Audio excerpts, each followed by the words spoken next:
having it all figured out. It sounds great, sounds responsible, but underneath, I think it's often the same pattern that's been running their life, having to do things alone. I think to figure it out all on your own is a big ask, right? And so what I'd want them to know is that the patterns that you're stuck in were in some way formed in relationship. And so your anxiety, if your avoidance, again, were shaped in early relationships, they usually don't resolve through insight alone. They heal in a different kind of relationship. And that's where therapy comes in. I'd also want them to know that being smart, being insightful, being self-aware even is not the same as feeling safe or content, right?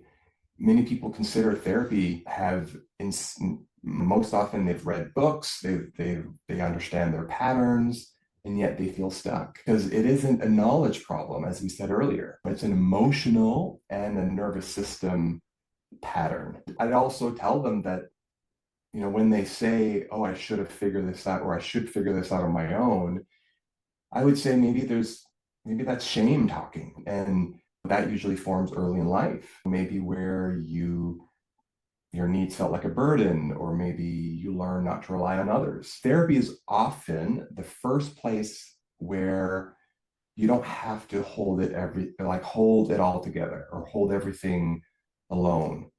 Another point comes to mind is you don't have to necessarily go to therapy when you're failing. You go because you're tired of surviving in ways that no longer serve you. And then lastly, I would say you don't have to do this alone. You're not supposed to do this alone, because as humans, we regulate, we heal, we grow in connection. And so trying to figure it out yourself is often, I would say, or the pattern that keeps people stuck. And so I would say, consider that.